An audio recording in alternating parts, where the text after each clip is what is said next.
with both great fighters. Gennady, you have won every professional fight you've had, most of them very easily, until tonight. What happened tonight? You know, today, really big Mexican Day, Independence Day. And congratulations all my friends from Mexico.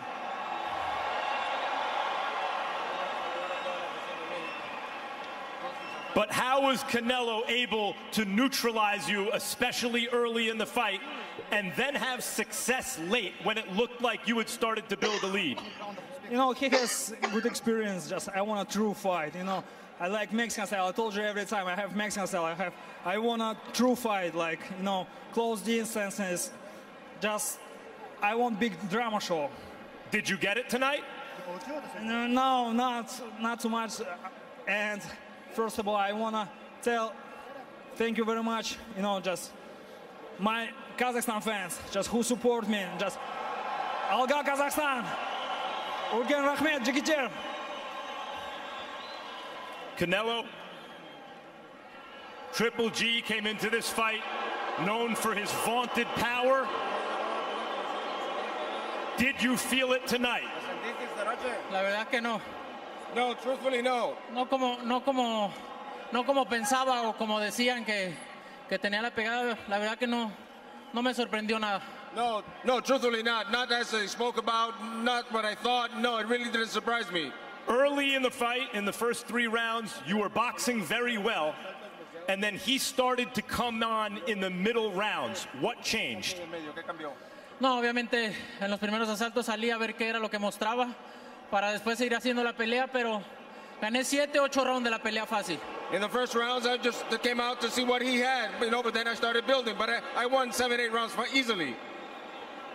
It seemed to us ringside that by the last 3 rounds, Gennady had built a lead and that you sensed some urgency and started fighting in the championship rounds as though you needed them to win the fight. No, obviamente para convencer lo que ya tenía ganado. No, not at all. To be convincing in what I already had won. That's all. So Canelo felt that he won 7 or 8 rounds. What did you think, Gennady?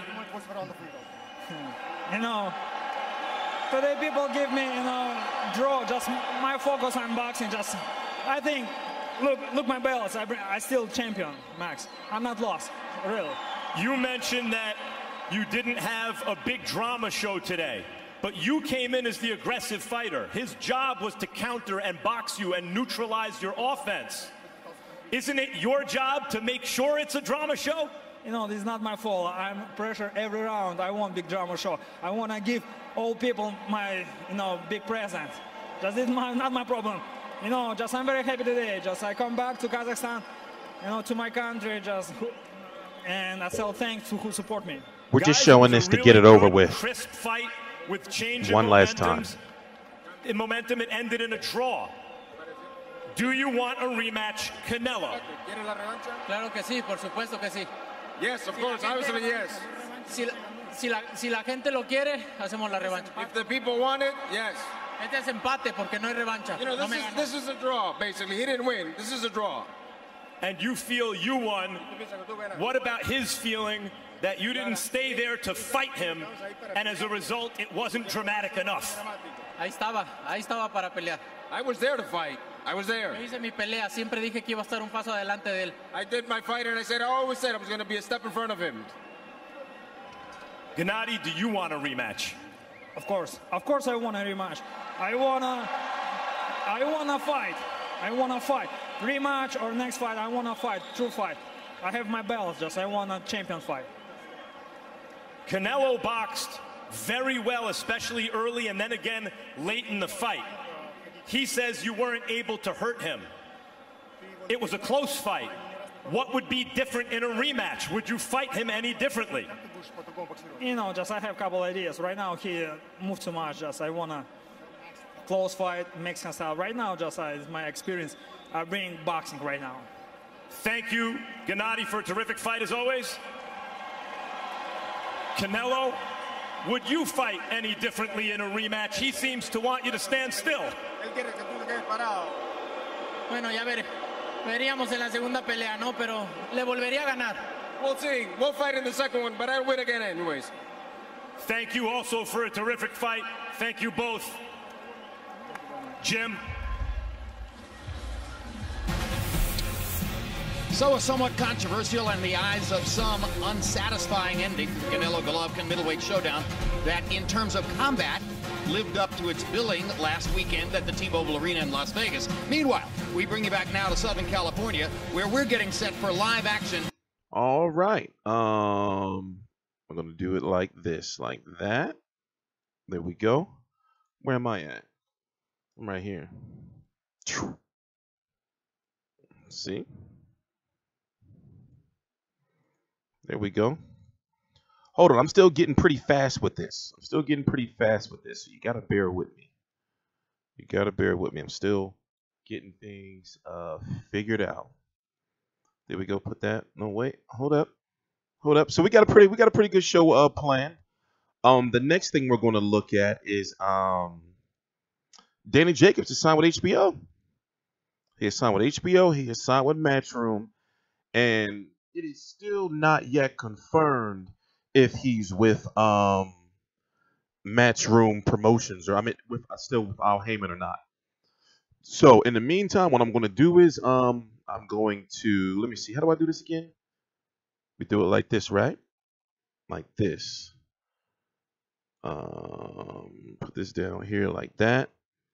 Right click. Hold on, I'm getting fast with it now. Let's see. Will that work? Will this work? It worked. All right. So now I got to figure out how to change like the colors and shit. Don't worry. We're good. We're getting faster with this. So what do I do with this? Right click. Text size.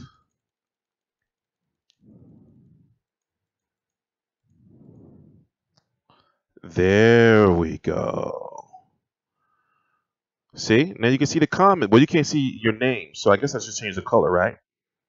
I'm not changing the color right now, so we're just going to see the comments. I don't want people to see your names. You don't deserve it. So, I'm not going to lie. I'm glad it's over, man. I'm glad it's over. I'm glad Canelo versus Golovkin is over. You know, now, do I feel that there's going to be a rematch? Golden Boy's talking about it. They're saying they're going to make the rematch. Do I feel it's going to happen? You know, I don't, I think that May is too far.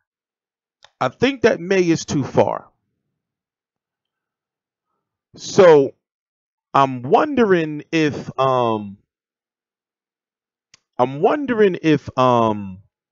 they can do it in January, because you got to think.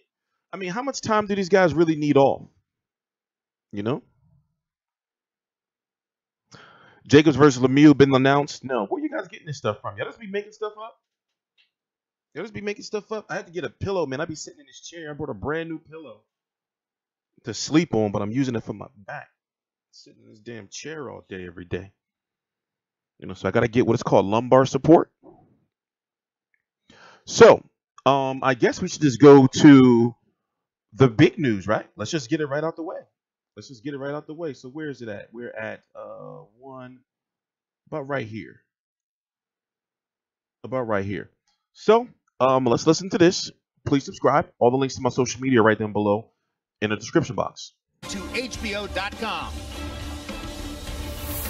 And now we bring you back live to the Forum in Inglewood, California, where as we get ready for Linares versus Campbell, we have a special guest with an announcement to make. You just looked at two of the top middleweights in the world in Gennady Golovkin and Canelo Alvarez. Here's the third big name in the middleweight division, Daniel Jacobs of Brooklyn, New York, who himself snapped Gennady Golovkin's 23-fight knockout streak by going the distance with him in March of this year in Madison Square Garden. Daniel, good to see you again. I understand that you have an announcement to make.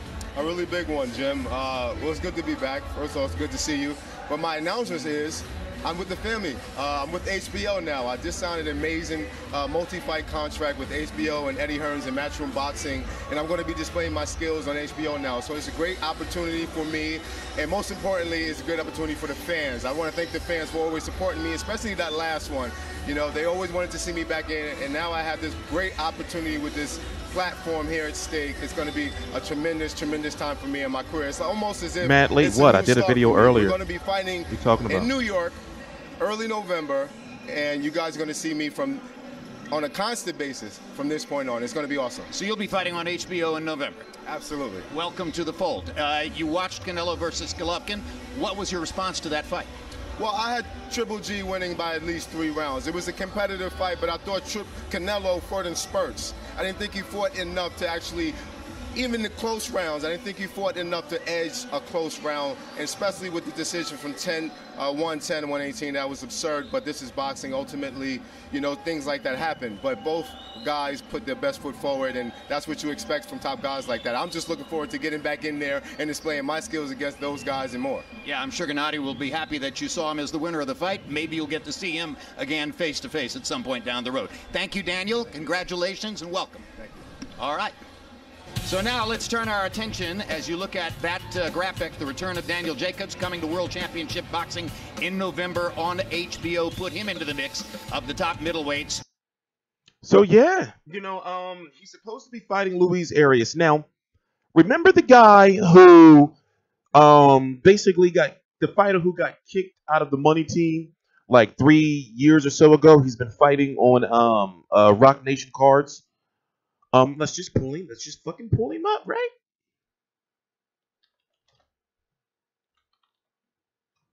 This is who he's supposed to be fighting. The beginning of November in New York on HBO, likely in Madison Square Garden. So I guess we got to go to that, right? We got to go to that. So here's the guy he's supposed to be fighting. I guess I should move the chat, right? I guess I should move. We're gonna move this chat.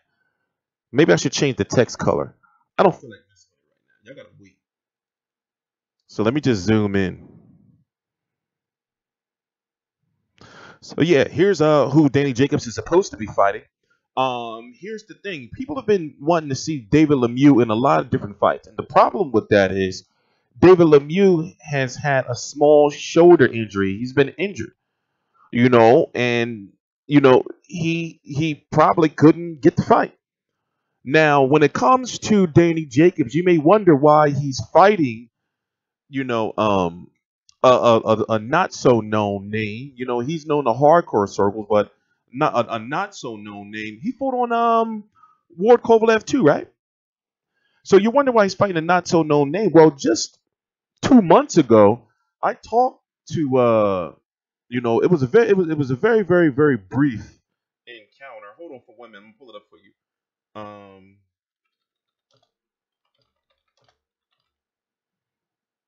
Where it seems as though like they had this for him. They had this for him.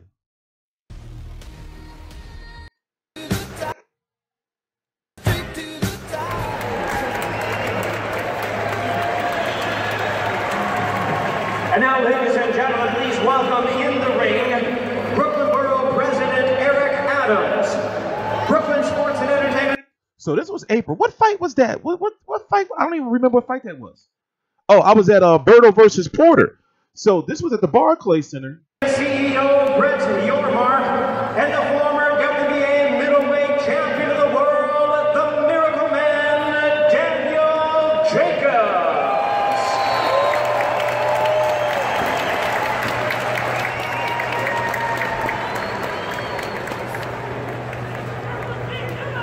Good evening, and thank you for joining us for another night of boxing. So we're not going to watch the whole thing, but basically, this was at Berto Porter, and they gave him like his own day, like Danny Jacobs' day. Now this was like a month, you know, a little bit over a month after you know, he fought Golovkin. Hold on, this is not the video I wanted. This is not the video I wanted.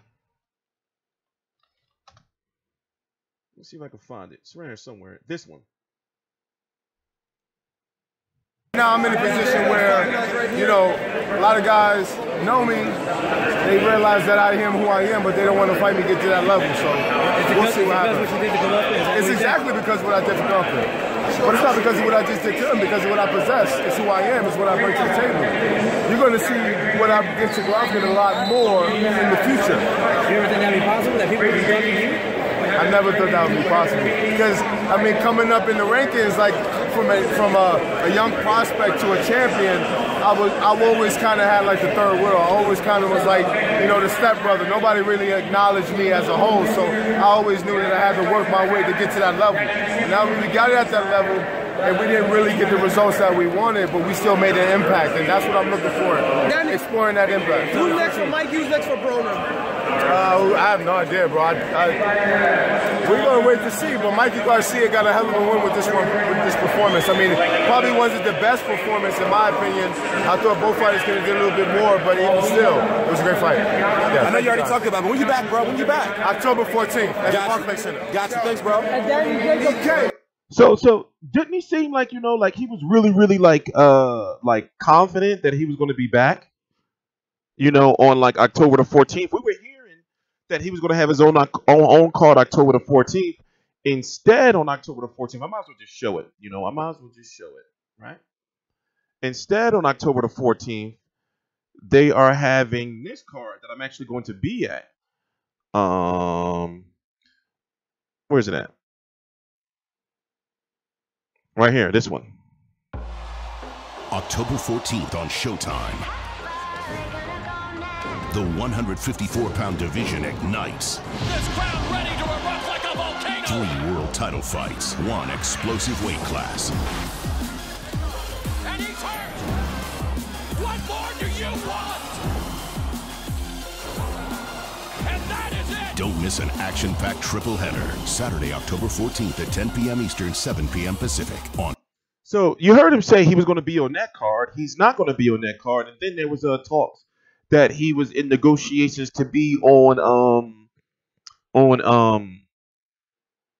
the Wilder Ortiz card along with Lemieux versus Dominic Breazeale.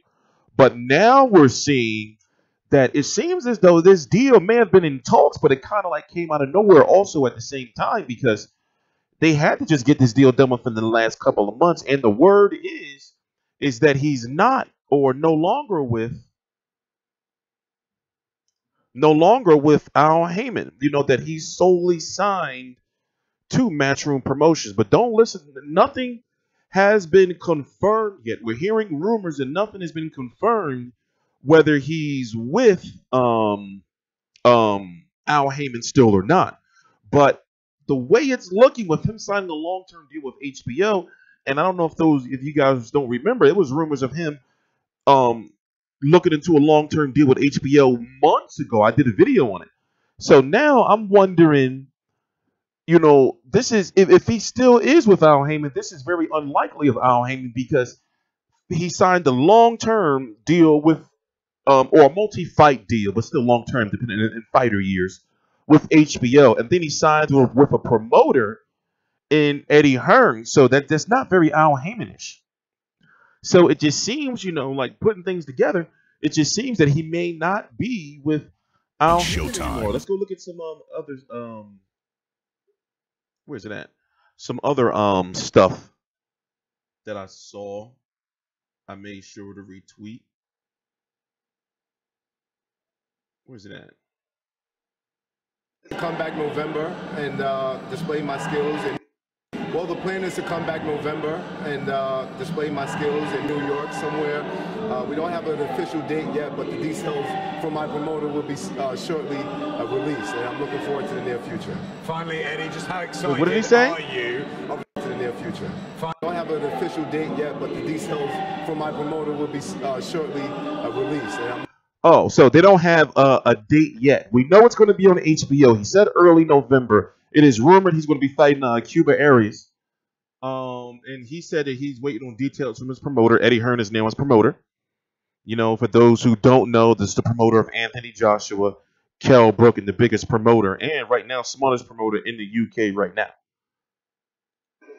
near future. Finally, Eddie, just how excited are you? Obviously, you've been around the game now for a long time to get Danny on board. Hugely excited to come to America to represent Danny Jacobs. Great news for UK fight fans. They're going to see more international content. Great news for Matchroom and Danny Jacobs. We're going to be based in the US a lot more. Great news for our young fighters in the UK who are going to be showcasing their skills in the States as well. What the hell was they listening to? What the hell was that? The plan is to come back November, and so like I said, I'm still getting used to shit. You know, so you gotta bear with me. I'm still getting used to the to working on stuff. So you gotta bear with me. But you know what? There's a lot of people that are looking at this like, Danny Jacobs, why you going to HBO? HBO is a sinking ship. No, they're not. It's just that HBO. What I've learned is HBO is not phasing out of boxing.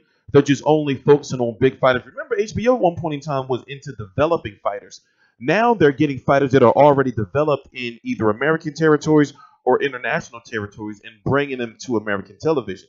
They're not developing like fighters like guys like Adrian Broner and Keith Thurman. You know, Andre Berto pretty much got their career starts on HBO, along with a whole bunch of other names. HBO is not into that no more. They're doing more of what we've seen and what can be proven in investing in either international established name fighters or fighters like, you know, Danny Jacobs, already established names, you know?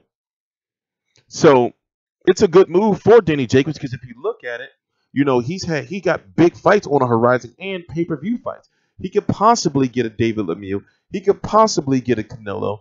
He could possibly get a Golovkin again. So if you look at over on Showtime, if he was to stay there, you know, what's the biggest fight he can get, really? You know what? Maybe it's the Charlo brothers. And people are already saying that he's running scared of the Charlo brothers.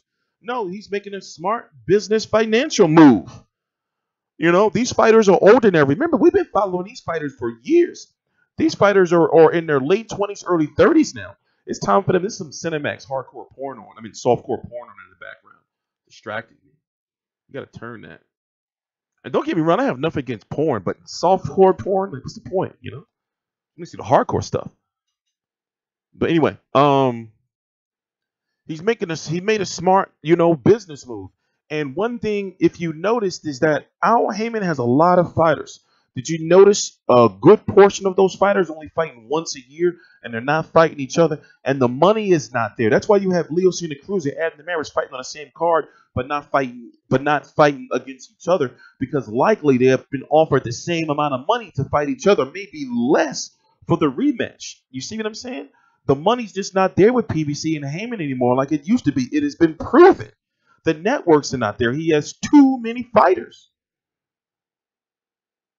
So maybe you know, I can guess, you know, or assume that the relationship with Al Haymon is still good with Danny Jacobs. He just was like, basically, my opinion is that, you know, looking at it, he probably was like, well, Danny Jacobs, listen, man, you know, go over to HBO. You know, you can get some bread. You know, I'll release you from whatever contract, go sign and everything.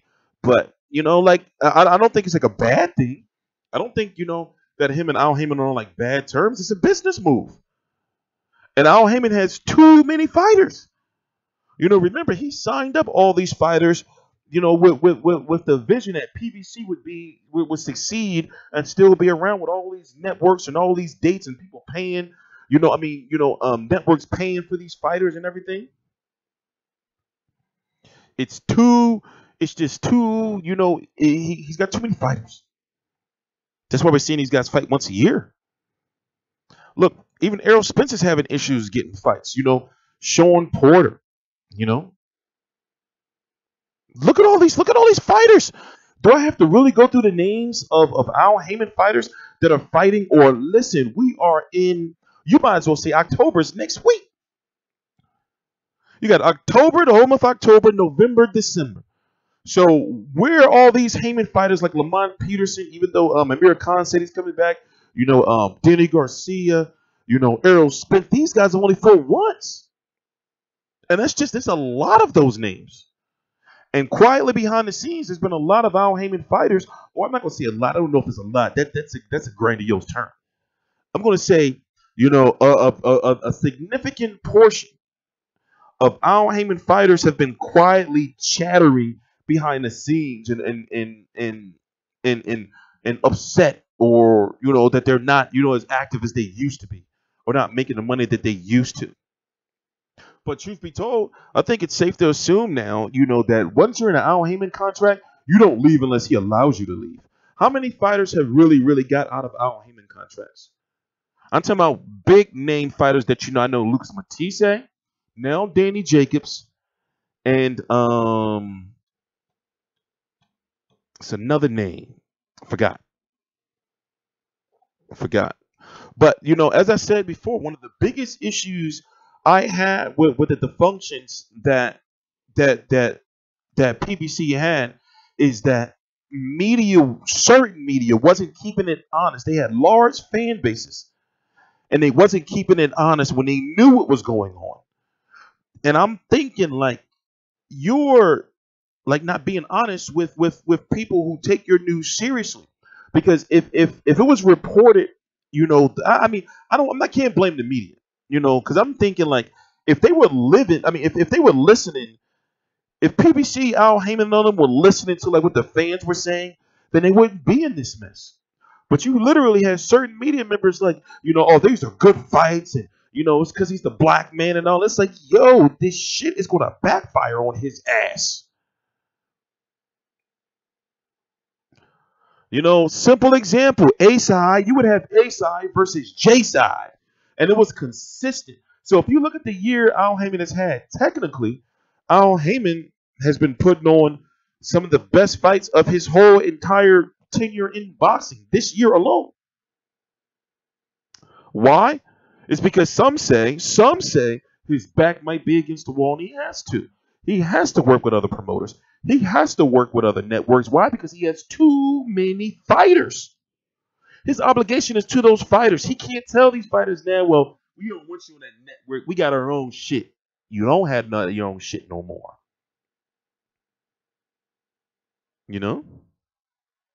Yeah, I gotta watch the World Boxing Super Series fight. I was watching it on this monitor, and what was going on? The Linares fight was on at the same time. So when somebody like me comes along, being a black man and all that, you'd be surprised how much shit I get because I just don't support Al Haymon because he's black. No, I support Al Haymon. I know more about Al Haymon than a lot of people. At one point in time, I was like, like heavily researching. I know a lot. But it's like, yo, you got to call him out on his faults. The plan didn't work. It didn't work. Remember at one point in time, PBC was talking about getting their. It was rumored they was going to get their own belts and shit. Now look at the doors that have opened up for Danny Jacobs.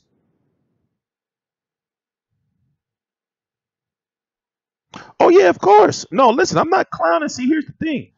Like, I'm not clowning PBC, but at the same time, as I told you guys before, and excuse my language, I'm not sucking no dick to get into no fights. I'm gonna make sure my work proves it. My work is gonna. I'm the type of person where it's like, okay, all right, you deny me once, then I'm going to show you why I belong there. So if I was one of those people that was just, like finessing to try to like get close to certain people to get into fights, then of course I'd be getting all of them, no denials. You know what I'm saying? I thought I was just a manager, not a promoter. Oh yeah, you out of the loop, bro. Where you must be new. Yeah, you got boxing reports in your name. You got CMD boxing reports says I thought Al was just a manager, not a promoter. Yes. Technically, you're right. I didn't delete none of my Vegas videos. In fact, who are you? I'm putting you on timeout. Don't ask me any more of those questions because I never. It's like this. I think I explained it last night. It's a new day around here, guys. I'm blocking everybody. It's a whole new day around here. Like if you seem fishy, like I'm blocking you. So like be warned. Be warned. So no, I didn't delete any of my Vegas videos. They had like when you get like copyright. Like when you're walking through the casinos and the music is playing and everything, certain music gets your videos blocked in like certain territories, or they'll see some shit like blocked in all countries, some old bullshit like that. You better block yourself. How about that? You're blocked forever, bro. See, look, block. You see how easy that is? Listen, I'm warning you.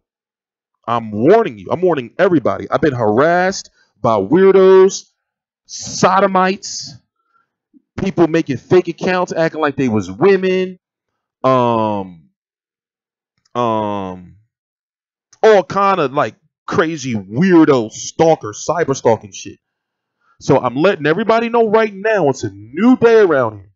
Like, ain't no more y'all gonna come in my videos and talk to me any old type of way. Those days are done. I've been letting y'all do it for years now. Those days are done. I'm blocking everybody. I didn't do this before. For those who have been around, go check my Instagram. I screenshot everything and put it on there. For those who have been around, you know, like on social media, I let people talk shit about me and all kind of shit like that. Those days are done. I'm blocking everybody. Period. You know what I'm saying? Because I'm going to end up killing one of you motherfuckers. Excuse me, I'm just saying, like the way motherfuckers be threatening me and all that. So I'm just blocking everybody. It's safer for everybody. It's safer. It's safer for everybody. It's safer for everybody. You know. So let's get back to boxing. What were we supposed to watch next? Oh, we got to watch the Linares Campbell post fight stuff. So we went over what was going on with Danny Jacobs. How long have we been talking about this? We've been talking about Danny Jacobs for a good 20 minutes or something like that. You know? Who's too small for... Is Al bigger than Golden Boy? Yes. See, here's the thing. Golden Boy has a lot of money, but a growing reputation. You know, that Oscar De La Hoya drag did a lot of damage, yo. You know, like that scandal all those years back, it did a lot of damage. So Golden Boy is very powerful. They have a lot of money. But they have issues signing boxers, you know? But things are going to likely get better for them since, you know, you can expect for Al Haymon to start not releasing boxers, but letting boxers go their own way, you know, eventually. You know? So when it comes to Al Haymon, like Al Haymon's still very powerful, and don't believe, like, if you're one of those people that when you go look up Forbes, right, and you see that Al Haymon only is worth 10 million or 15 million, as it says, then you're one of those people that they say are not woke. If you think that Al Haymon's only worth 15 million, you know, where it's like he's worked with Eddie Murphy, the Raw tour, he put that shit together. The Budweiser Music Festival, all those years. Remember that? All those years we used to always hear, like, with the Budweiser Music Festival when he was a kid or whatever. It was Al Haymon. Lady Gaga, he promotes her concerts. He is Young Money, Cash Money. He promoted Lil Wayne tours and Cash Money tours and all that. Yo. You got Trolls T blocked that. Yeah, so yeah, of course. Listen, I'm blocking. Listen, seriously, I already told y'all. Those days are done. Like, those days, I used to feed into it and let people think I used to be getting real pissed and everything. Those days are done. Like, when motherfuckers started, like, you know, like it was the sodomites that really was getting to me, because it was like, yo, y'all on some weird shit. Or it's like when one of your stalkers or one of your trolls have your phone number, and only that person has your phone number, and another person, and then they call or text you from another number, and it's like, yo, I know it's you. Like, I know it's you. I know it's you. I know it's you. You know, so it's just like, oh yeah, you know what? I'm blocking everybody. That's it. Everybody's done. Everybody's done. You know? Everybody's done. So let me pull up this It's great news for UK fight fans. They're going to see more international content. So this is the guy Danny Jacobs is rumored to be fighting. I've seen him fight several times, but Danny Jacobs is better than him. Danny Jacobs is better than him. No, he's not. He's not bad, and he does have some knockout power, though. Should we go watch some highlights? I don't feel like searching for him. I didn't have him already prepared, so we're not going to go do that. We're not going to go do that. So in the meantime, let me find, where was it at? I forgot. Damn it, I had the timestamps.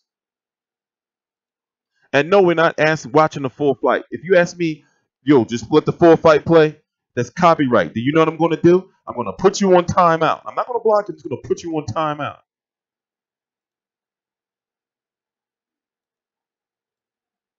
This was a privilege to be able to do this, and you need to respect it. Is this the right part? Nick Williamson did a great job in Campbell's corner, closing that cut and preventing any bleeding the rest of the way. And it's the kind of fight, Roy, in which really there's not going to be any loser because both guys performed very well. Both guys performed very well. Both guys look like they deserve to be at the top of the division. It's a fight we enjoyed watching and would probably love to watch again. Harold, I can see that you have it 116, 111 for Linares with a big rally down the stretch. Harold Letterman giving the last 4 rounds of the fight to Linares. Harold, why don't you tell us about the 3 official judges who are scoring the fight? Okay, Jim. No, they brought in a neutral judge, which, you know, I thought was really good. You know, Victor Lockwood from Scotland. You know, you got 2 California judges, Zachary Young, an excellent judge from California, and Max DeLuca from Tustin, California, who I consider one of the best judges I like in Luke the Campbell. He's entire pretty world. good. So 2 California judges, 1 judge from Scotland. It looks like, you know, they have a real even I've been following him group for of years. judges. So that's good. All right, thank you, Harold. Another look at Linares, his face unmarked. Never did open a cut on the bridge of the nose. I guess the blood that I saw there earlier probably was Luke Campbell's blood. That's what it looks like. And there's Campbell with that souvenir that he'll take back to England. Cut under the right eye off of a very sharp right hand by Jorge Linares.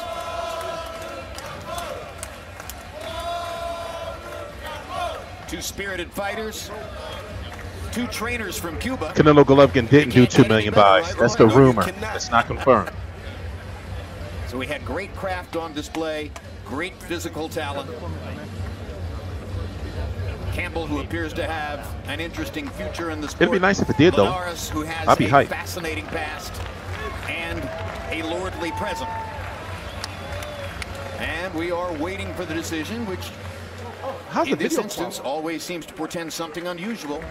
When you have to wait this long for the scores, the chances go up that you're going to hear something unusual or unpredictable. Campbell now waving to British fans on his side of the ring.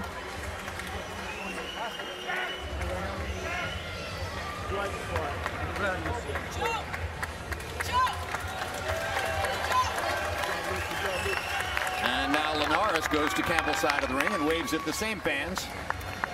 And Joe Martinez stands by with the official scores. Ladies and gentlemen, after 12 rounds of boxing, we go to the judges' scorecards. Victor Lockwood scores at 115-113 Campbell. Max DeLuca, 114-113 Linares. Zach Young has it 115-112 for your winner by split decision. And still WBA, WBC, Ring Magazine lightweight champion of the world, El Niño de Oro, Jorge Linares. So not terribly shockingly, the Scottish judge scores it for Campbell. And the 2 California judges score it for Linares. And it's a split decision victory for the favorite and the still reigning champion in the division, Jorge Linares. And we'll take a look at final CompuBox numbers in the fight, which I believe ultimately are going to favor Campbell. Total punches landed, look at that. 140, 141. Campbell throwing 110 more, so he lands at slightly lower connect percentage. Linares a little bit sharper and more accurate through much of the bout, not all. Power punches, Campbell gets the edge there, and a lot of that has to do with his focus on the body. Every body shot that he lands is a, quote, power punch, and that's part of the reason why he wound up landing more power punches than Linares, along with, of course, the fact that he threw 100 more of them. So Linares lands at a much higher connect percentage, 39-33. Jabs, Linares gets the edge there, landing 64 out of 218, and again, 29% is an exceptionally high percentage to land for landing your jab. And now Max Kellerman stands by with the winner. Congratulations, Jorge, on a big win against an Olympic gold medalist. First 3 rounds, you looked so sharp. It looked like you were outclassing him. And then he somehow fought his way back into the fight. What changed as the fight progressed past the 3rd round? Bueno, primero que nada, buenas noches a todos los que están aquí presentes. Good night, everyone. Un rival fuerte, un rival que todo el mundo decía que era muy fácil, pero realmente no lo era porque por algo es campeón olímpico. He's a tough opponent. You know, many people said he was very easy, but for some reason he's an Olympic champion. Los primeros rounds, maravilloso, me sentí súper bien. De hecho, hasta el 12 round, hasta el último round me sentí muy bien. Solo que en el cuarto quise boxear un poquito más para no caer en su terreno, porque lo que quería nada más era esperarme y poder lanzar los golpes más largos. You know, truthfully, I fought very well. I fought very well to the 12th, and I think at the 5th round, I started to box him a little bit because I didn't want to get hurt. Please subscribe. And I'm not doing this for my health. Round, after a tough fight between the 4th and the 11th, there came the Jorge Linares from the first 3 rounds again, and you seemed to seal the win there. What did you do? What changed in the 12th? Yo creo que la conexión que tengo con mi entrenador, hicimos un trabajo excelente. Sabíamos que se iba a caer, no se sabía en qué round, porque realmente lo que quería era pegarle a la derecha y se la conecté. Pero aguantó y en el 10º hacia adelante me dijo mi entrenador, suéltale los perros, sal a boxearle, a pegarle y a robarte los últimos rounds. You know, truthfully, we have a great connection with my team, with my trainer, and basically in the 10th I wanted to knock him out, but I knew it was going to go for the distance. But then from 10 on out, I knew I had to let the dogs out, and that's what I did. Quickly, who would you want next? Mikey García, si vas a 135 o si me toca subir a 140, le subo. Mikey Garcia, if he goes to 135, and if he needs to go to 140, I'll go to 140. Thanks, champ. And quickly, wanted to talk to you, Luke, because here you are introducing yourself to the American audience, an Olympic gold medalist.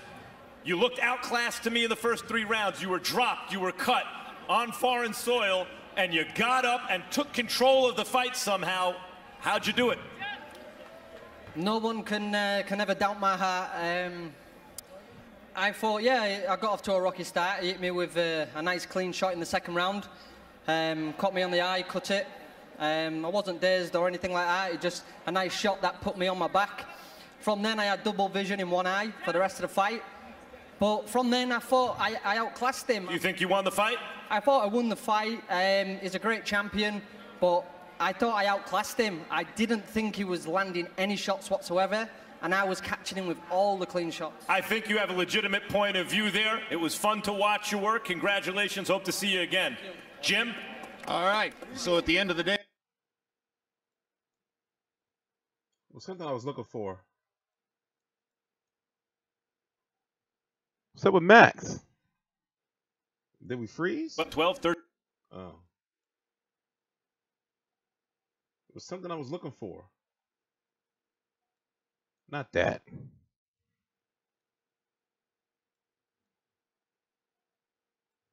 The hell with it for now. He's saying that he wants Mikey Gar. Oh, let's go look at this. Let's go look at this. This is what we're supposed to be doing. This is what we're supposed to be doing.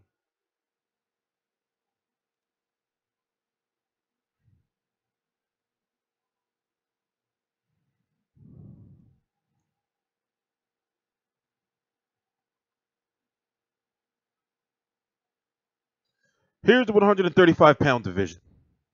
Damn, I gotta move this. I gotta move the chat. Move it up here. For now.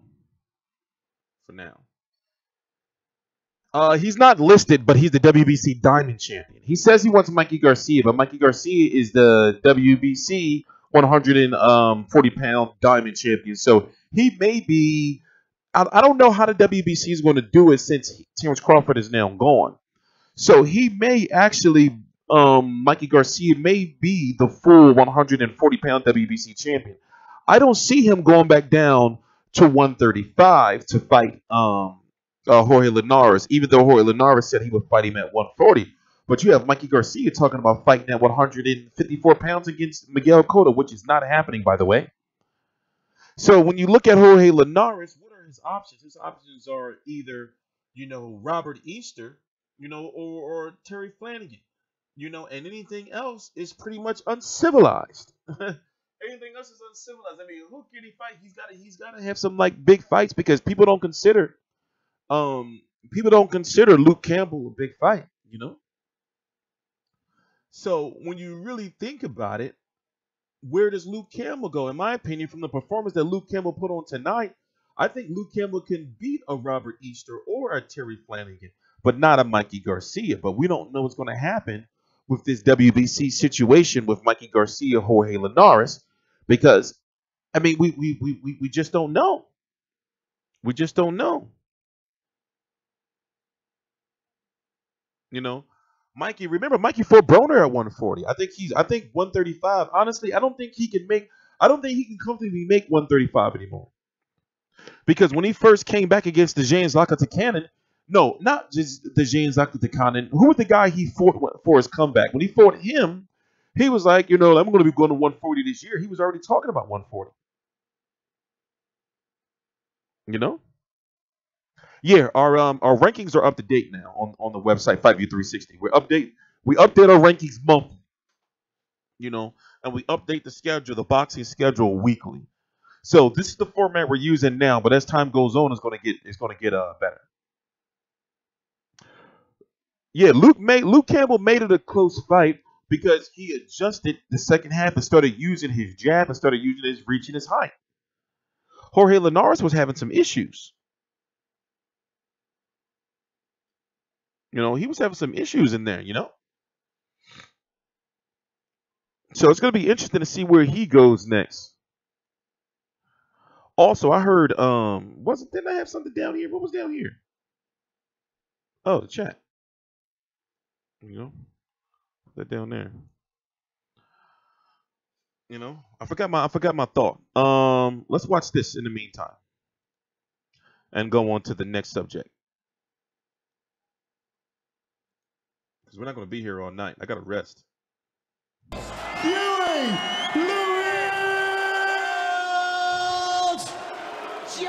Let's go to work.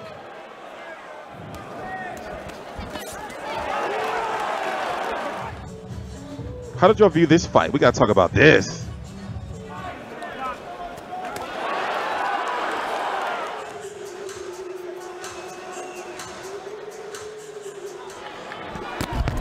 This was a sloppy fight.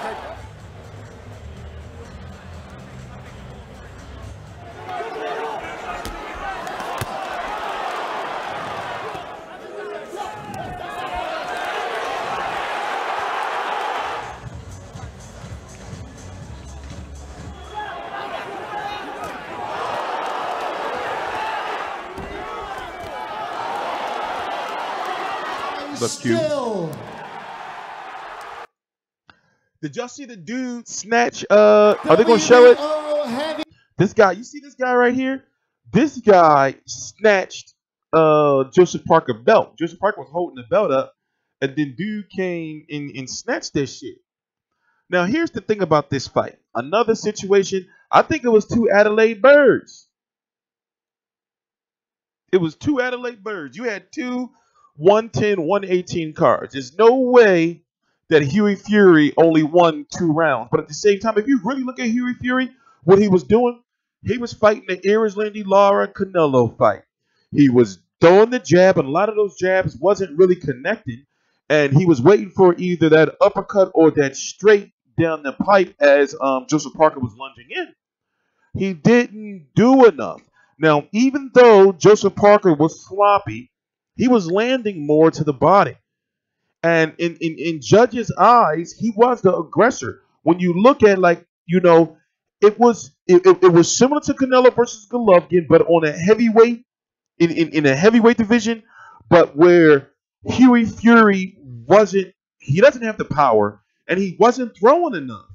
Yes, he can box, he can move. Now, I'm not no casual. I've watched, what is he, like 20, I forgot what his record is. I've watched at least maybe 70% of Huey Fury fights. I know his fight style. He doesn't have that extra gear. And I said that in the prediction. He doesn't have that extra gear, and he didn't have it. That extra gear. So he's good, but it's just, He lost the fight, in my opinion, especially after I got a chance to watch it twice while I was making tacos. Authentic El Mexicano, El Negro Mexicano. That's what my Hispanic friends call me. They call me the Black. They call me El Negro. Maybe it's like some Game of Thrones reference or something. I don't know.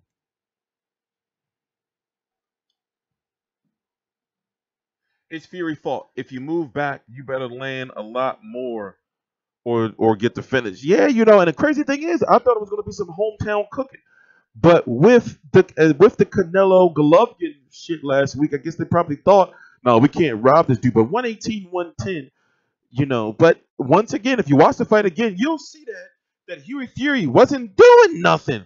He was evasive and elusive.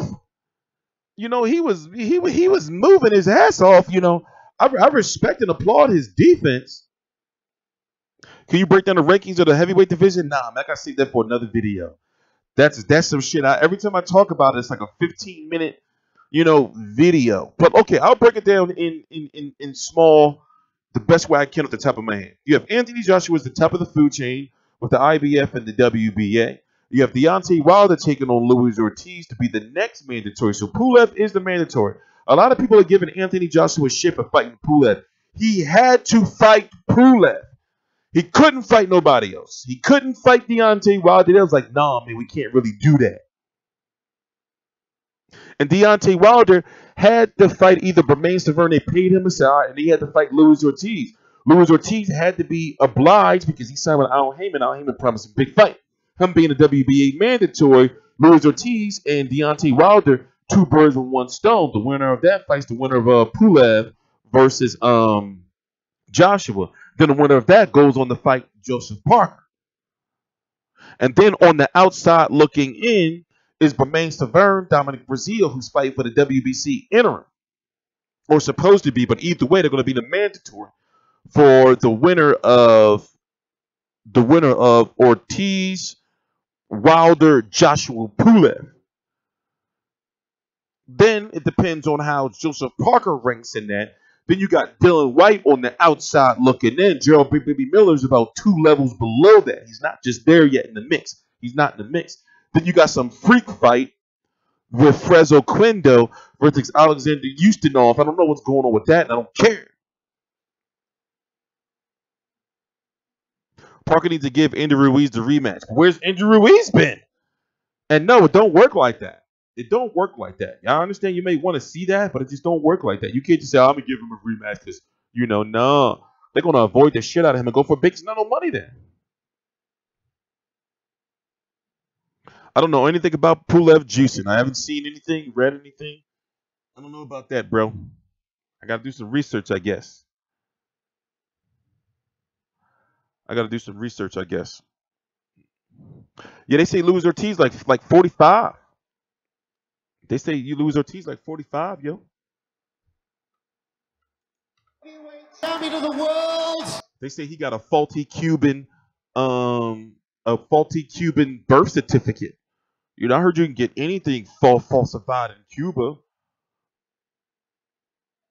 You know, pre-Castro death, you can get anything falsified up in there. You know? Or is it now you can get anything falsified? Or was it before? Whatever. I don't remember. How crazy would it be if Pulev upset Joshua? Shit would be crazy. He would fuck up boxing, the heavyweight division. But at the same time, can you be mad at him? It's his job to go out there and put a boot in Anthony Joshua's ass.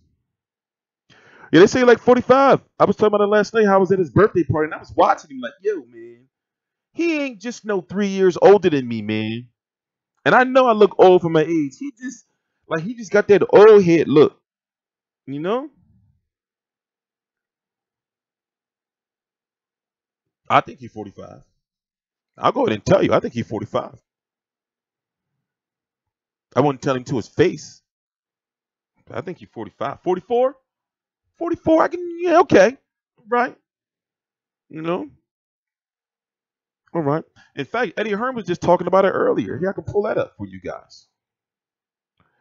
He was just talking about it earlier, and I forgot I had the video on the channel. It's crazy. Got that Greg. Oh yeah, Greg Oden was like 18, looking like he was like that. Shit was crazy, right? I remember when he first came into the league. When he played for Ohio State, right? I was looking at him like, yo, man, he ain't no fucking 18.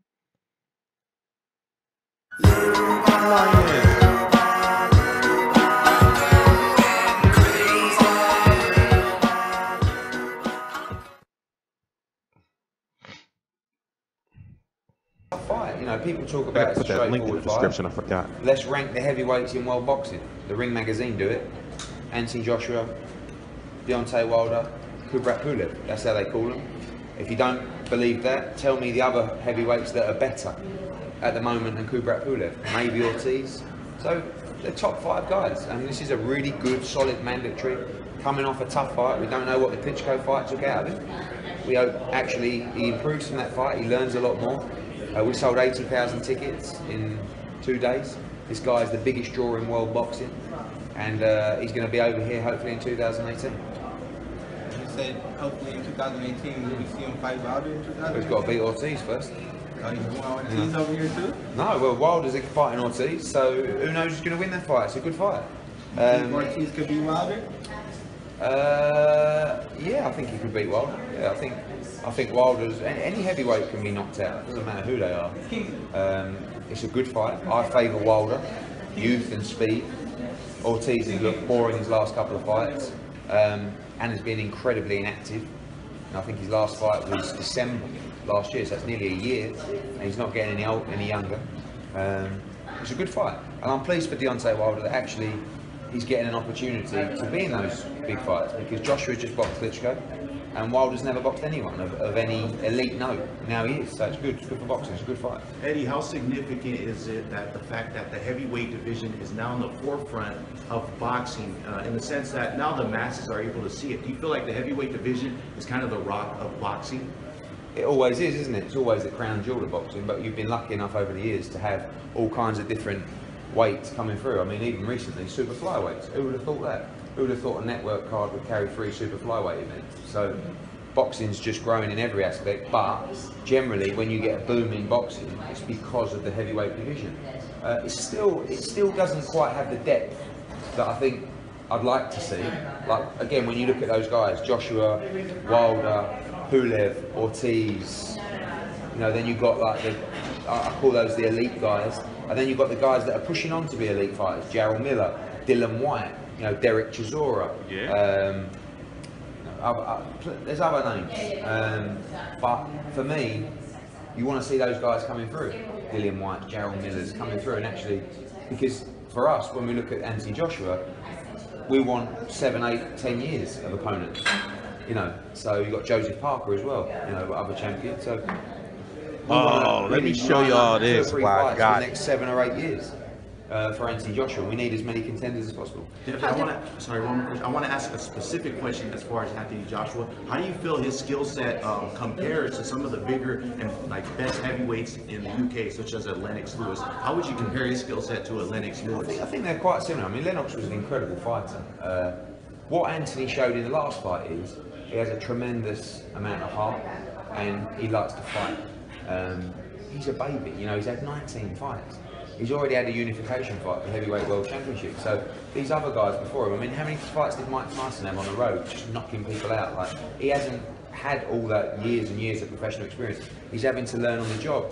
When we took the Charles Martin fight, it looks now that was an easy fight, great move, but at the time, that was a big risk. You know, he was a 31-0 southpaw world champion, and Joshua had never gone past like 2 or 3 rounds. So now, then you get thrown into a unification fight with Klitschko well before your time, and you have to learn on the job, like he did. He was exposed in that fight, but he came through the other side.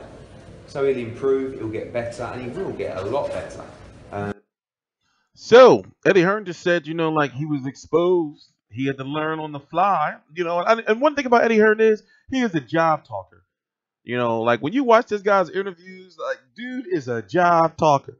Like, and he can sell his ass off. And the crazy thing is, his pop talked the same way. His pop talked the same way. So I forgot which one I wanted you guys to see. It was this one. You got to listen to this. Y'all got to listen to this. This was hilarious. Oh, is it playing? You think that extra muscle was made Shout out to it so Rob. He faded out a little bit towards the end? I don't know. We haven't had a chance to really sit down and talk. Everything was just after the fight. You know, we're giving him some time to rest. He's going to rest a little bit. He's going to relax. I'm already started talking to his management team, to Chepo and Eddie, and right now they want the rematch, and that's what we're going to work for. Can you confirm anything that Dan has put out there, an article that you guys have somewhat met with Golovkin's team or something? We've had talks. I talked to Tom Loeffler. Yeah. I talked to Tom Loeffler. I have a meeting with him on Friday, so we're going to sit down Friday and we'll start talking. Would Vegas be the logical site for the rematch? Everything's open right now. Yeah. Everything is open. Everything's open. We're not going to make any decisions. The most important thing for us is to get the rematch done. Once we have the terms down, get the rematch, everything else will follow, and everything else will follow to this. Eric, are you disappointed that so much emphasis has been put on the scoring instead of the merits? Listen to this. Listen to this. I am, because it's unfair. You know, in many ways, Golovkin's not only the victim. Canelo's the victim too. We're the victims, Golden Boy Promotions, because now they're pointing at us like if we did something wrong. And that's ridiculous. Everything was so perfect in this promotion. Everything needed up. We told you guys the fight was going to be a good fight, and it delivered. I think it was a very good fight. I haven't heard one person say that it wasn't a good fight.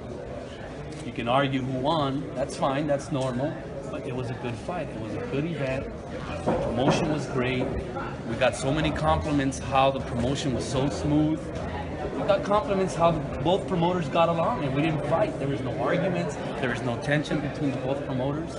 Everything leading up was so good. So if you line up the pros and the cons, the one con is, the bad scorecard. But other than that, everything else was great. So it's a little unfair that people are focusing on that. But I understand it's controversial. Controversy sells. I understand that. But there's so much good that came out of that fight. I want to concentrate on the positive. You and Tom haven't sat down and agreed to any terms, but if you could have your wish list of how the rematch would go, location, all of those things, what would you? You know what? We have to sit down with Canelo and go over it with him. We have to sit down with him and go over it with him. I mean, we got to obviously sit down with Tom and see what he thinks. I know that I've seen some comments out there that he wants to go somewhere else maybe. I still think that Vegas is the best condition. I still think it's the best place. I think that it's the best business for us is Vegas. But we're open to anything. We're gonna see what Canelo wants to do. He's got a big say-so. I'm sure Golovkin has a big say-so. So we're gonna sit down like good partners, and that's what we're in this fight. We're gonna partner up. We're gonna do the tiebreaker. So we're going to partner up, so we're going to sit down and see what each side has to say. Eric, I followed up with the commission in terms of that judge. Yeah. I know there's been some... Yeah, I've had 2 talks with Bob Bennett. I want to see what the process is going to be. So how have those talks been like? What? No, it's very good. We told, basically told them, look, we're ready to help. If you need any help from us, if you guys need anything from us, we're ready to help. If we have to do a meeting or something, we're available. But we trust in you, Bob, that you're going to do your job, and we trust in your system, and we trust in the commission. So it's up to him. They're the ones that have to, if there's going to be any sort of.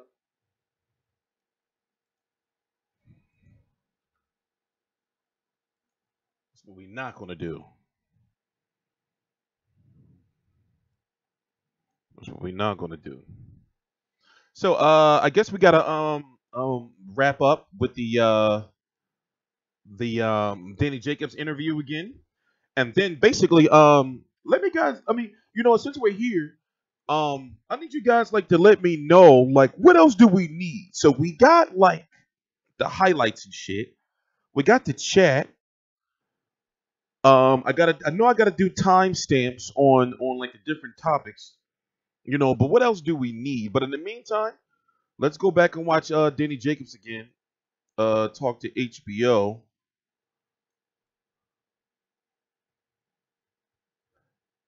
I mean, as I said, I'm trying to bring you guys some shit that we're not getting. That you're not. A forum for the website. Forum. That's. I don't know because people really don't use forums anymore. And also, this is kind of like a forum. Well, see, here's the thing. What you see now on here is at the tip of the iceberg. You know, I'm not using nowhere near now. Since I wish I could show you guys my PC. It's all lighting up and shit. It's beautiful. It's beautiful. I don't want to move the camera though. You know, but long story short, I'm not using now. We got like super high speed internet. I can have multiple windows open. I can stream and do all this stuff in 1080p high definition. But, you know, still feel like we're missing something. But anyway, let's watch this over again. You know, for the people who came in late. And Zanat Zakianov. Then in November, Sergey the Crusher Kovalev makes his return to the ring against Slava Shabransky. For a full rundown of the upcoming sports calendar and much more, log on to HBO.com. And now we bring you back live to the Forum in Inglewood, California, where as we get ready for Linares versus Campbell, we have a special guest with an announcement to make. You just looked at two of the top middleweights in the world in Gennady Golovkin and Canelo Alvarez. Here's the third big name in the middleweight division, Daniel Jacobs of Brooklyn, New York, who himself snapped Gennady Golovkin's 23-fight knockout streak by going the distance with him in March of this year in Madison Square Garden. Daniel, good to see you again. I understand that you have an announcement to make. A really big one, Jim. Well, it's good to be back. First of all, it's good to see you. But my announcement is, I'm with the family. I'm with HBO now. I just signed an amazing multi-fight contract with HBO and Eddie Hearns and Matchroom Boxing, and I'm going to be displaying my skills on HBO now. So it's a great opportunity for me, and most importantly, it's a great opportunity for the fans. I want to thank the fans for always supporting me, especially that last one. You know, they always wanted to see me back in, and now I have this great opportunity with this platform here at stake. It's going to be a tremendous, tremendous time for me in my career. It's almost as if it's a new start for me. We're going to be fighting in New York, early November, and you guys are going to see me on a constant basis from this point on. It's going to be awesome. So you'll be fighting on HBO in November? Absolutely. Welcome to the fold. You watched Canelo versus Golovkin. What was your response to that fight? Well, I had Triple G winning by at least 3 rounds. It was a competitive fight, but I thought Canelo fought in spurts. I didn't think he fought enough to actually, even the close rounds, I didn't think he fought enough to edge a close round, and especially with the decision from 110 to 118. That was absurd, but this is boxing. Ultimately, you know, things like that happen. But both guys put their best foot forward, and that's what you expect from top guys like that. I'm just looking forward to getting back in there and displaying my skills against those guys and more. Yeah, I'm sure Gennady will be happy that you saw him as the winner of the fight. Maybe you'll get to see him again face-to-face at some point down the road. Thank you, Daniel. Congratulations and welcome. Thank you. All right. So now let's turn our attention as you look at that graphic, the return of Daniel Jacobs coming to World Championship Boxing in November on HBO. Put him into the mix of the top middleweights who are already fighting on this particular network. Now we get ready for Jorge Linares defending his World Championship in the lightweight division against Luke Campbell. What an amazing career Linares has had, Max. What does he mean to the sport at this point? He's such an interesting character because early in his career, his talent was so obvious that it was curious that somehow the whole never seemed to be as much as the sum of its parts. The whole was less than the sum of... Yeah. All right. So we got some time to chill, and you know, I could take some questions. We're going to be wrapping up in 18 minutes exactly. So, you know, what I'm doing now is we got to close this year out like super strong. Oh. Also got a custody hearing coming up at the end of October. So I need to have all my stuff organized. So the next thing we're going to be doing is the podcast. The podcast is going to be on Mondays. I'm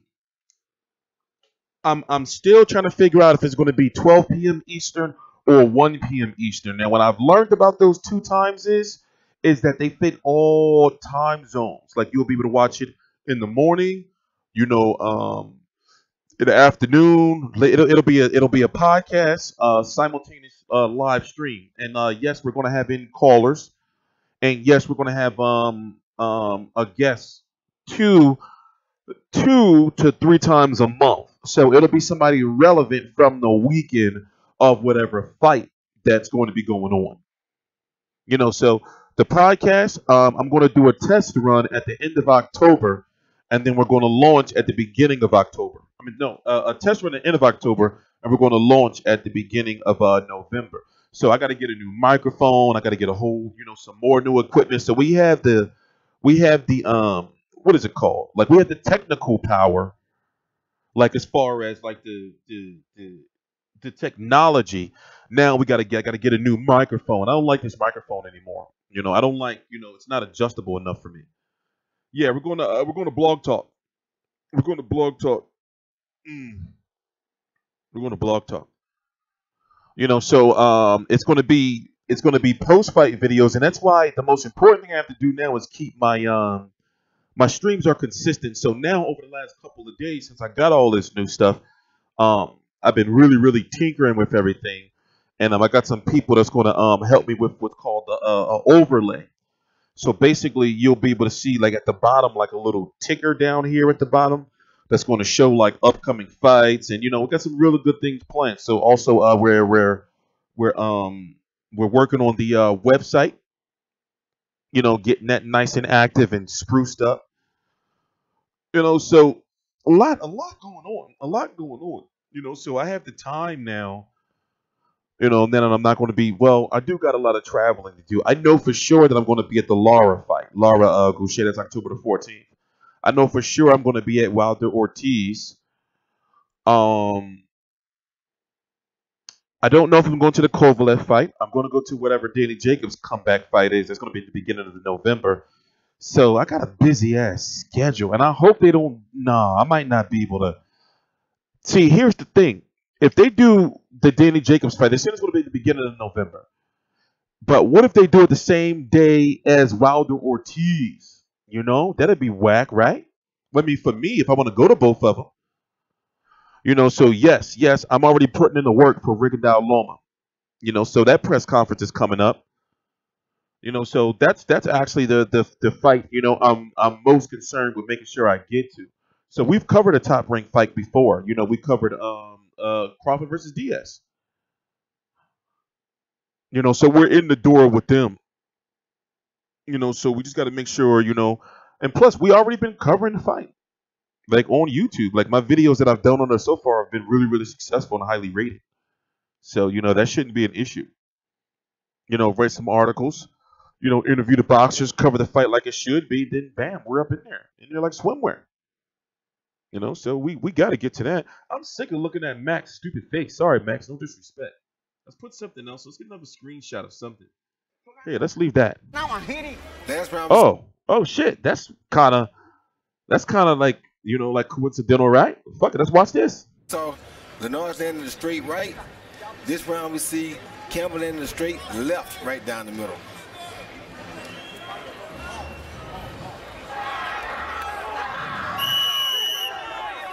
Oh, she pissed. That's Luke Campbell's wife. She going through it. She going through it. Yeah, Rigo Loma's hardcore heaven. And I wish it was like kind of on pay-per-view so I could heckle people. I don't wish it was on pay-per-view, but I'm talking about like so I could heckle people to buy it. Should I like harass people to get HBO? No. Well, it's gonna be on ESPN. So how can I harass people to make sure they support the fight? Get ESPN, you scum. It just doesn't have the same feel to it. It just doesn't have the same feel to it.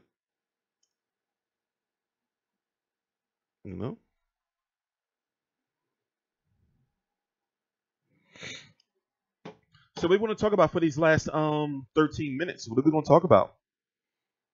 So as you can see, you're starting to get a new I've been talking about doing this for like years. This is actually like the type of show I always wanted to have. Obviously we're going to make things look nicer. I want to get like boxing memorabilia and stuff. I want to get some replica belts, but I don't know where I would put them.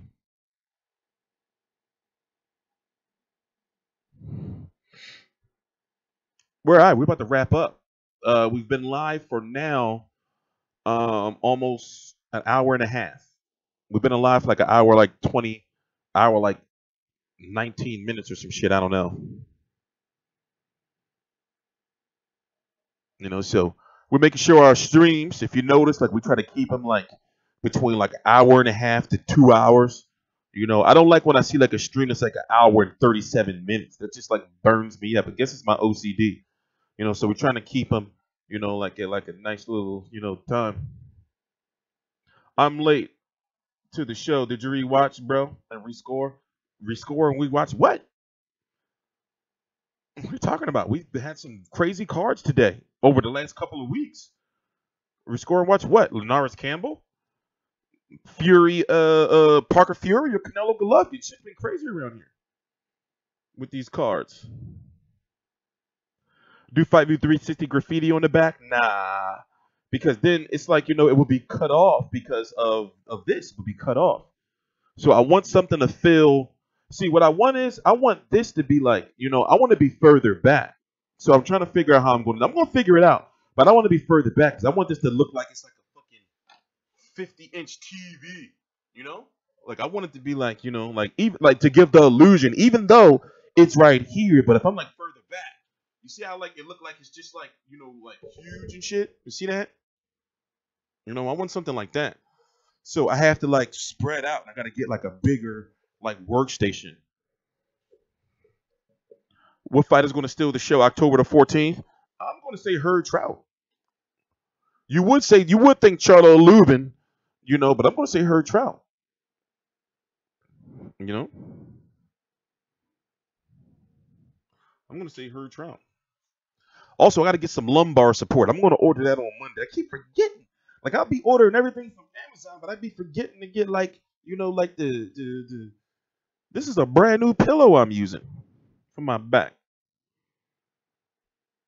What's going on, PBC? Have they've been really been quiet? We already talked about that. And technically, they haven't really been quiet. It's just what is PBC to you? Oh wait, let me fucking move this shit out the way.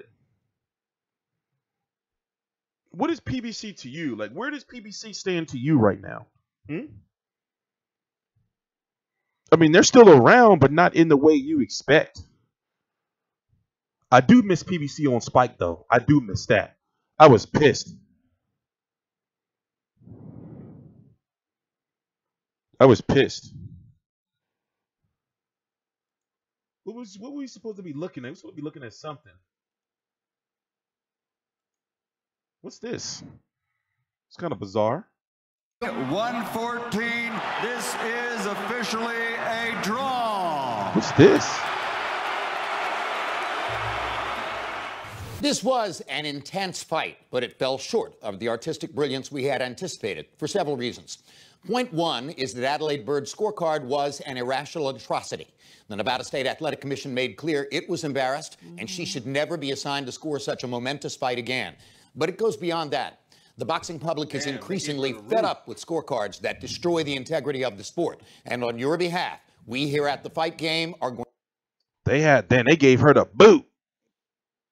Yeah, you're right. Look at CJ Ross. They got her up out of here.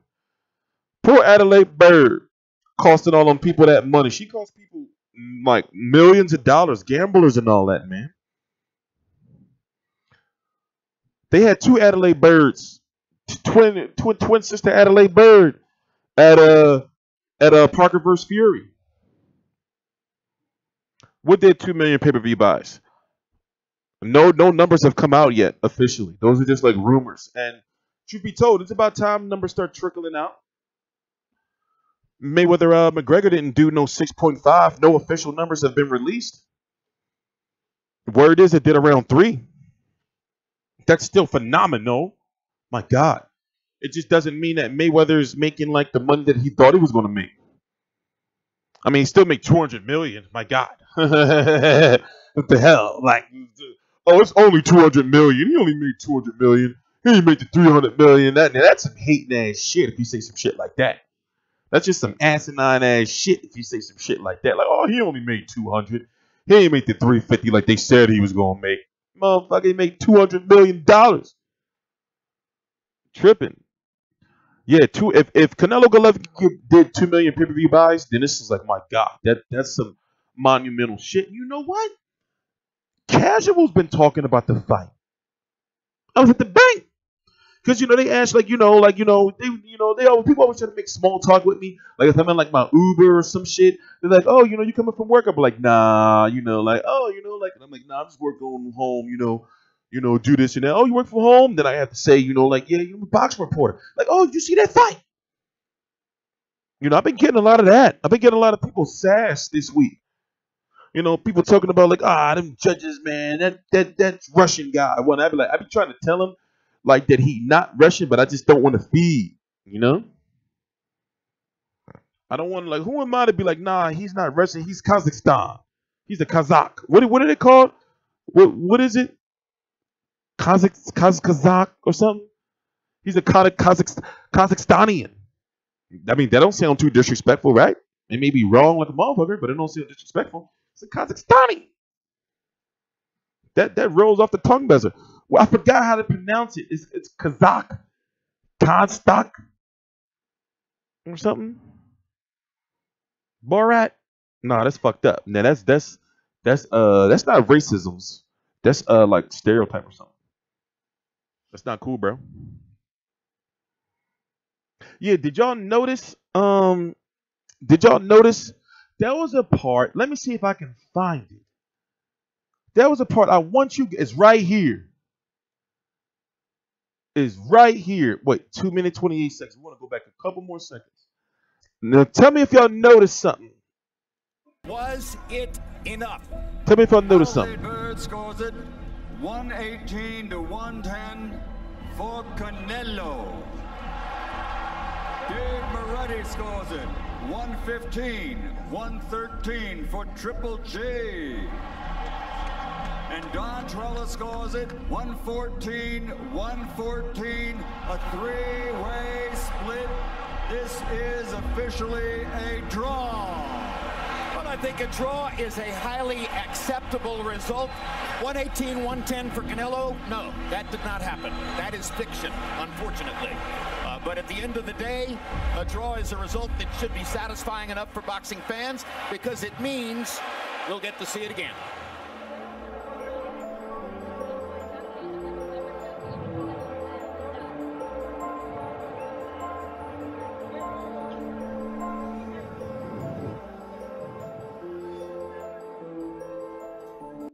Now I want you to notice something like when now not yet.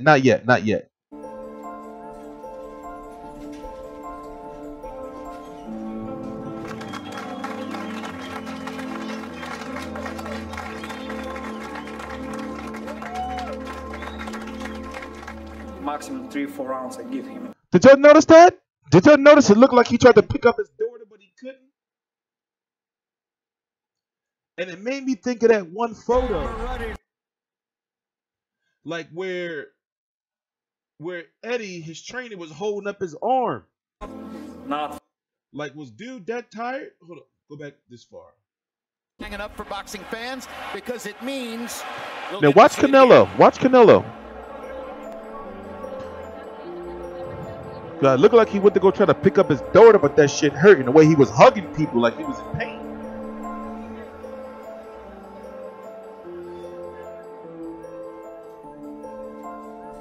Now watch, pay attention.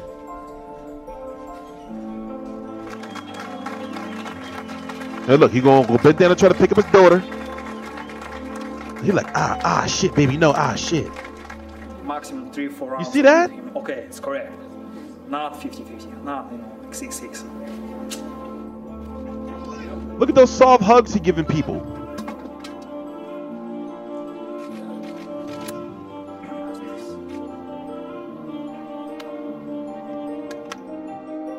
It was a great event. It was a great fight. I think dude was in pain, yo. I think Canelo was in pain, yo. I'm just saying, come on, man. I'm just saying, man. I'm just saying, man. I'm just saying. I'm just making an observation. Is this not America? Is this not America? Can I not, make an American observation? I'm just saying. Just saying. This is America. Yeah, Gigi was looking bruised up, but he wasn't looking all sore and tender. Canelo was looking like he got tenderized. The tenderoni. Look, he got that tenderoni. Yeah, but Golovkin was on some cool shit. His English, I'm glad his English is getting better. Here's a question. Shit, we got 2 minutes left. See? I was great. Keep on talking. Then I would have been talking for another 15 minutes. Y'all almost got me. Y'all some scum. Y'all almost got me flapping my gums. I would have been talking. Running my mouth. Y'all know I'll be running my mouth. You know? I'm just saying, man. Canelo was looking all sore. Maybe tired. I don't know. He was looking like he would have go reach for his daughter. He was like, shit, shit, Like them hugs was extra intimate and soft. Like he was giving the look like, don't squeeze me. Like, shit, shit. You know what I'm saying? I'm just saying. It's just observation. That's it. It's just an observation. Homeboy looking like he was a little hurting. We got 1 minute left. I'm not saying he was gonna bear hug his daughter. I'm just saying it looked like he went down and she put his. You can see her little hands come around his neck, and he went to go like, and he just was like, shit, no, baby, no, it's cool, daddy loves you. You know, that's all I'm saying. He was looking real simple, but you know, boxers be come on, man. They be getting. Of course, you're gonna be sore, especially like after the fight's over. You get that shower. You know, like you still like your body. Did you ever been in a fight before? You know, you sparred all that. Like, you know, you be sore afterwards. Like, you don't really be feeling this shit, but later on, you be sore as shit. No, you still be sore. Like he was feeling it. You know, like your body, like once you get out that shower, it's like your body, like it don't tense up, but you be feeling that soreness, like that tenderness, that tenderoni. You be feeling it. I'm saying you do be hurting. I'm saying you be sore like right here, all right here. Like it'll be like up here and shit like that. You know, legs, like your thighs, like legs all fucking sore from the moving and shit and all that dancing he was doing. All that Lionel Richie and shit. He was dancing on the ceiling, might as well. You know?